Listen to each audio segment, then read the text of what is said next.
نحمده ونصلي على رسوله الكريم أما بعد فأعوذ بالله من الشيطان الرجيم بسم الله الرحمن الرحيم رب اشرح لي صدري ويسر لي أمري واحلل عقدة من لساني يفقهوا قولي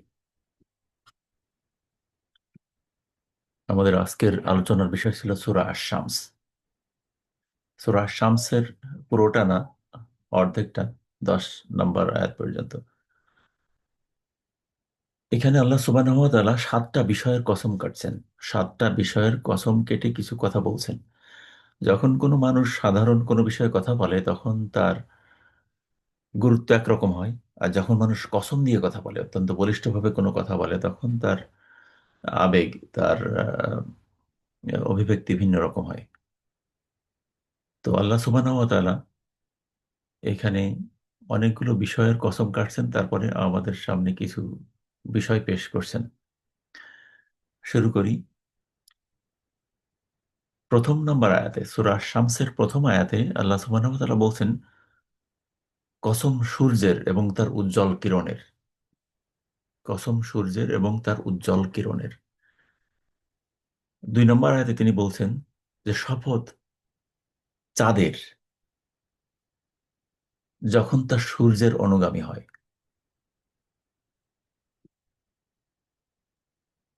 3 নম্বর আয়াতে আল্লাহ সুবহানাহু ওয়া তাআলা বলছেন, কসম দিবসের, যখন তা সূর্যকে প্রকাশ করে। 4 নম্বর আয়াতে আল্লাহ সুবহানাহু ওয়া তাআলা বলছেন, কসম রাতের, যখন তা সূর্যকে ঢেকে দেয়। এরপর আল্লাহ সুবহানাহু ওয়া তাআলা বলছেন 5 নম্বর আয়াতে, কসম আসমানের, যিনি তা সৃষ্টি করেছেন। 6 নম্বর আয়াতে আল্লাহ সুবহানাহু ওয়া তাআলা বলছেন, কসম জমিনের, যিনি তা বিস্তৃত করেছেন। 7 নম্বর আয়াতে আল্লাহ সুবহানাহু ওয়া তাআলা বলছেন, কসম নফসের, যিনি তা সুষম করেছেন বা সুগঠিত করেছেন বা সামঞ্জস্যপূর্ণ করেছেন। নফস মানে হচ্ছে প্রাণ, অথবা নফস মানে হচ্ছে, কখনো কখনো নফস মানুষের ক্ষেত্রে প্রযোজ্য, মানুষ অর্থেও ব্যবহৃত হয়েছে আল কোরআনে। নফস মানে প্রাণ, আবার মানুষের ক্ষেত্রেও ব্যবহৃত হয়েছে। তো তিনি সেটার যে নফস, যেটা হচ্ছে আল্লাহ তাআলার আদেশ, নফস মানে আত্মা অর্থেও ব্যবহৃত হয়েছে। তো তার এক জটিল সৃষ্টি হচ্ছে এই নফস। তিনি সেটার কসম করে বলছেন, এরপরেই তিনি বলছেন, 7 নম্বর আয়াত পর্যন্ত তিনি শুধু কসমই করছেন, এখনো পর্যন্ত কিছু বলেননি। এরপর আল্লাহ সুবহানাহু ওয়া তাআলা বলছেন, অতঃপর তিনি তাকে অবহিত করেছেন, মানুষের ব্যাপারে বলছেন যে তিনি তাকে অবহিত করেছেন তার পাপসমূহ এবং তাকওয়ার সম্পর্কে। এতক্ষণ পর্যন্ত তিনি আল্লাহ সুবহানাহু ওয়া তাআলা অনেকগুলো বিষয়ের কসম কাটার পরে তিনি বলছেন যে তিনি মানুষদেরকে অবহিত করেছেন যে কোনটা পাপ, আবার তাকে তাকওয়া সম্পর্কে জ্ঞান দান করছেন বা সৎকর্মের জ্ঞান দান করছেন। আল্লাহ অন্য একটা আয়াতে আসছে, কুল্লু মাউলুদিন ইউলাদু আলাল ফিতরাত, প্রত্যেক মানব সেই ফিতরাতের উপরে জন্মগ্রহণ করে। যখন কোনো মানুষ ভূমিষ্ঠ হয়, যখন শিশু অবস্থায় থাকে, সে ফিতরাতের উপরে থাকে, ইসলামের উপরে থাকে, আল্লাহ সুবহানাহু ওয়া তাআলার দ্বীনের উপরে থাকে। এরপরে রাসূল সাল্লাল্লাহু আলাইহি ওয়াসাল্লাম বলছেন যে প্রত্যেক মানব শিশু ফিতরাতের উপরে জন্মগ্রহণ করে। এরপর তার পিতামাতা, তার সমাজ তাকে ইহুদি, খ্রিস্টান, নাসারা ইত্যাদি বানায় ফেলে। অর্থাৎ তার পিতামাতাই হচ্ছে তাকে মিসগাইড করে পরবর্তী জীবনে। কিন্তু শুরুতে সে আসলে ইসলামের উপরেই থাকে, তার অন্তর এরকমই থাকে। আরেকটা বিষয় হচ্ছে এরকম যে মানুষের ভিতরে তিনি ভালো মন্দের জ্ঞান দান করছেন। সে যেই জায়গায় থাকুক না কেন, সে যতই ধোঁকাগ্রস্ত হোক না কেন, সে জানে যে এটা ভালো কাজ, এটা খারাপ কাজ। এমনকি যারা সবচাইতে খারাপ মানুষ, যারা পাপ করে, যারা সবচাইতে নিকৃষ্ট ধরনের, তারাও জানে যে তারা এই কাজগুলো করছে, এটা ঠিক না। প্রত্যেকটা মানুষই জানে, পৃথিবীর প্রত্যেকটা প্রান্তের প্রত্যেকটা মানুষই জানে যে খারাপ কাজ কোনটা এবং ভালো কাজ কোনটা। এই জ্ঞানটা আল্লাহ সুবহানাহু ওয়া তাআলার দেওয়া একটা জ্ঞান। এছাড়া আল্লাহ সুবহানাহু ওয়া তাআলা যুগে যুগে নবী রাসূল পাঠাইছেন, তাদের মাধ্যমে কিতাব পাঠাইছেন বা কিতাবের শিক্ষা পাঠাইছেন। তারা মানুষদেরকে সতর্ক করছে এবং মানুষদেরকে জানাইছেন যে কোনটা ভালো কোনটা মন্দ। আমরা রাসূলুল্লাহ সাল্লাল্লাহু আলাইহি সাল্লামের মাধ্যমে জানি, আল কোরআন এবং সুন্নাহ বা হাদিস আমাদের সামনে আছে, সেখানে এটার মাধ্যমে আমরা জানি যে কোনটা ভালো কাজ এবং কোনটা মন্দ কাজ। তো আল্লাহ সুবহানাহু ওয়া তাআলা এই সবগুলো আমাদেরকে শিক্ষা দিয়েছেন।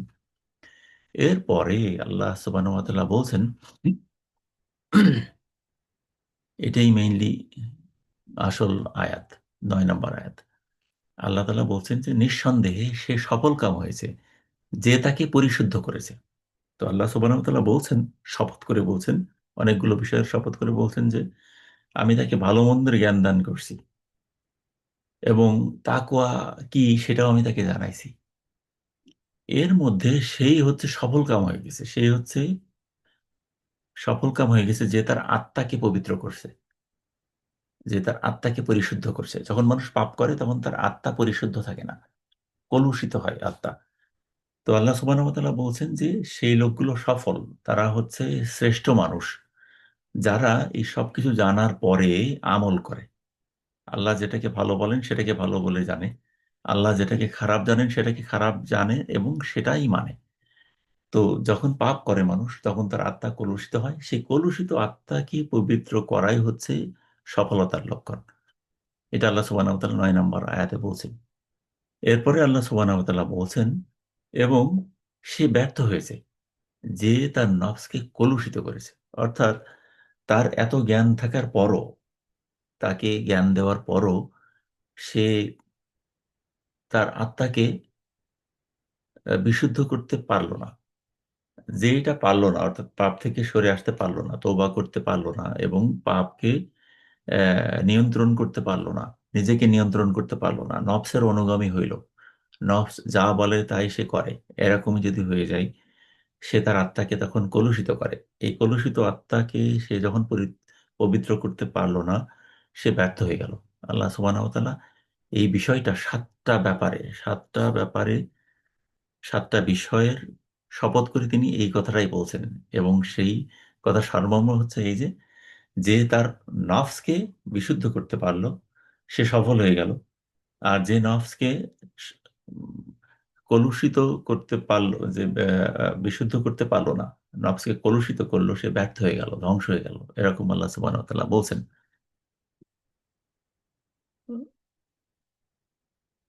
স্কলাররা বলছেন যে কখনো, কখনো মানুষ এভাবে বলে যে, আ আমি পাপ যে করছি এটা হচ্ছে আল্লাহ চাইছেন আমি পাপ করছি। এটা খুবই ভয়াবহ একটা অপবাদ। কারণ আল্লাহ সুবহানাহু ওয়া তাআলা তাকে ভালো-মন্দের জ্ঞান দান করছে এবং এই ভালো-মন্দের জ্ঞানের ক্ষেত্রে আল্লাহ সুবহানাহু ওয়া তাআলা তাকে স্বাধীনতা দিছে যে তুমি এটা নিতেও পারো, নাও নিতে পারো। এই স্বাধীনতাটা দিছে, এটা তার পরীক্ষার জন্যই দিছে। এমত অবস্থায় আল্লাহ তাআলা আবার চানও যে মানুষেরা সফল হোক। তিনি সেইভাবেই উদ্বুদ্ধ করেন। পুরস্কারের ঘোষণাও করছেন। জান্নাতের বিষয়ে কথা বলছেন, জাহান্নামের বিষয়ে কথা বলছেন। তার পরিণতি কি হবে সে সংক্রান্ত বিষয়ে তাকে অনেকভাবে বুঝাইছেন, বলছেন, সতর্ক করছেন, হুমকিও দিছেন। তো কেউ যদি বলে যে আমার তকদিরে ছিল এরকম খারাপ কাজ করা, তাই আমি খারাপ কাজ করছি, তাহলে সে নিঃসন্দেহে মিথ্যাবাদী। কারণ আল্লাহ সুবহানাহু ওয়া তাআলা চান যে সে তার আত্মাকে পবিত্র করুক। কিন্তু যদি কেউ বিপদগ্রস্ত হয় সে বলতে পারে যে আমি, আমার তকদিরে এই বিপদটা ছিল। এটা সে মেনে নিল তার তকদিরকে, কিন্তু একই সাথে সে ওইখান থেকে পরিত্রাণের রাস্তা খুঁজলো। সেটাই সুন্নাহ। এটাই আল্লাহ তাআলা শিখাচ্ছেন যে যখন সে বিপদে পড়ল, মূলত আল্লাহ তাআলা বিপদ দেন তাকে আল্লাহমুখী করার জন্যে। যাতে সে বিপদে আল্লাহকে বেশি, বেশি ডাকে এবং সে তওবা করে এবং আল্লাহর দিকে ফেরত আসে। তখন আল্লাহই তাকে উদ্ধার করে। এইটা আল্লাহ তাআলা করেন। তার মঙ্গলের জন্যই করেন। আমাদের কাছে হয়তো কঠিন মনে হয়। কিন্তু মূলত ব্যক্তির কল্যাণের জন্য আল্লাহ সুবহানাহু ওয়া তাআলা এই বিপদগুলো দেন। এবং এই বিপদের কারণে আল্লাহ তাআলা তাকে ক্ষমা করেন। তার পাপ ক্ষমা করেন এবং তার মর্যাদা উন্নীত করেন। এবং যখন আল্লাহ তাআলা তার তওবা কবুল করেন, যখন সে আল্লাহর পথে পূর্ণভাবে ফেরত আসে, তখন আল্লাহ তাআলা তার পূর্বের যে ভুলগুলো ছিল, পাপগুলো ছিল, এটাকে ভালো কাজ হিসেবে ধরে নেন। এটাকে কনভার্ট করে ফেলেন ভালো কাজে। এমনভাবে তাকে কবুল করেন। এটা সবই হয় ওই ব্যক্তির নিজস্ব তাকওয়ার কারণে, তার নিজস্ব বিশুদ্ধতার কারণে, তার নফসের বিশুদ্ধতার কারণে। তো আল্লাহ সুবহানাহু ওয়া তাআলা বলছেন যে তারাই সফল হইল যারা এইভাবে নিজেদের নফসকে বিশুদ্ধ করল।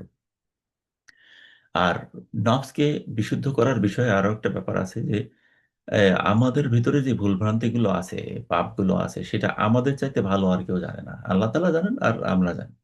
এই জন্য আল্লাহ সুবহানাহু ওয়া তাআলা সূরা আল কিয়ামার 14 থেকে 15 নম্বর আয়াতে বলছেন, আর প্রত্যেক ব্যক্তি সে যতই ওজর পেশ করুক না কেন, সে নিজে কি সেটা সে খুব ভালো করে জানে। আল্লাহ তাআলা বলছেন যে সে যত ওজরই পেশ করুক না কেন, যত কথাই বলুক না কেন, মূলত প্রকৃতপক্ষে সে কেমন লোক, সে কি করছে, এটা সে খুব ভালোভাবেই জানে।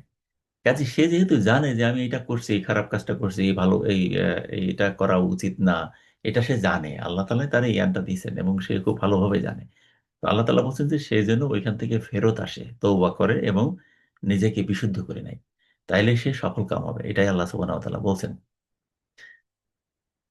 আর আল্লাহ তাআলা বলছেন সূরা আল ইনসানের 3 নম্বর আয়াতে, আনুষঙ্গিক আয়াত যেগুলো আমি বলছি, আমি তাদেরকে পথ দেখিয়েছি, চাইলে তারা কৃতজ্ঞ হতে পারে, আবার চাইলে তারা অস্বীকারী হইতে পারে। তো আল্লাহ সুবহানাহু ওয়া তাআলা এই বিষয়গুলো আমাদের সামনে পরিষ্কার করছেন। এখন আমি কৃতজ্ঞ হব, আগে গ্রহণ করে কৃতজ্ঞতা প্রকাশ করব, নাকি অস্বীকার করব, নিজের আত্মাকে কলুষিত করে আমি অস্বীকারী হয়ে যাব, অকৃতজ্ঞ হয়ে যাব, সেটার ব্যাপারে আমাদের স্বাধীনতা আছে। আল্লাহ তাআলা সেটাও আমাদেরকে বলছেন। এই জন্য রাসূলুল্লাহ সাল্লাল্লাহু আলাইহি সাল্লাম বলছেন এই বিষয়ে যে, হে আল্লাহ, তিনি বলতেন, দোয়া করতেন যে হে আল্লাহ, আমাকে তাকওয়ার তৌফিক দান করুন, তাকওয়াবান হওয়ার তৌফিক দান করুন। আল্লাহ সুবহানাহু ওয়া তাআলা, রাসূল সাল্লাল্লাহু আলাইহি সাল্লাম এভাবে দোয়া করতেন। এবং আমার নফসকে পবিত্র করুন, আপনি তো উত্তম পবিত্রকারী, আর আপনি আমার নফসের মালিক এবং পৃষ্ঠপোষক। তো আমরা আল্লাহ সুবহানাহু ওয়া তাআলা যে গাইডলাইন আমাদেরকে দিয়েছেন সে অনুযায়ী চলবো, এবং একই সাথে আমাদের ভেতরে যে ভুলভ্রান্তিগুলো আছে, যেগুলো সম্পর্কে আমরা জানি, এইগুলো থেকে আমরা বের হয়ে আসব। আমরা তওবা করব এবং আ অবশ্যই মানুষ ভুল দোষে গুণে সমন্বয়ী মানুষ। কিন্তু তাদের মধ্যে শ্রেষ্ঠ তারা, যারা হচ্ছে নিজেদের ভুল বুঝতে পারে এবং ক্ষমা চায় আল্লাহর কাছে। তো আমরা সেই সমস্ত পাপগুলো থেকে বিরত থাকব এবং নফসকে পবিত্র করব এই বিষয়ের মাধ্যমে। আর আল্লাহর কাছে দোয়া করব যে, হে আল্লাহ, আমাকে তাওয়াক্কার অধিকারী করুন। এবং নফসকে পবিত্র করুন। আপনি তো উত্তম পবিত্রকারী। আর আপনি আমার নফসের অ্যা মালিক এবং পৃষ্ঠপোষক। যখন আল্লাহকে এগুলো বলা হয়, তখন আল্লাহ সুবহানাহু ওয়া তাআলা খুশি হন এবং তিনি সত্যি, সত্যি আমাদেরকে পবিত্র হওয়ার পথে যেই প্রতিবন্ধকতা আছে সেগুলো দূর করে দেন এবং আমাদেরকে শক্তি আর সাহস দান করেন। আমাদের উপরে রহমত বর্ষণ করেন এবং আমরা সামর্থ্যবান হই সেই সমস্ত পাপ থেকে ফিরে আসার ক্ষেত্রে। এবং একই সাথে আল্লাহ সুবহানাহু ওয়া তাআলা যেগুলো ভালো কাজ হিসেবে ঘোষণা করছেন, সেইগুলোতে আমরা অনেক বেশি আমাদের টাইম স্পেন্ড করতে পারি, মনোযোগী হইতে পারি এবং আ উপকৃত হইতে পারি আল্লাহর দিন থেকে। এটাই ছিল আমাদের আজকের আলোচনা। আসসালামু আলাইকুম ওয়া রাহমাতুল্লাহি ওয়া বারাকাতুহু। এখন আপনাদের যদি প্রশ্ন থাকে আপনারা করতে পারেন।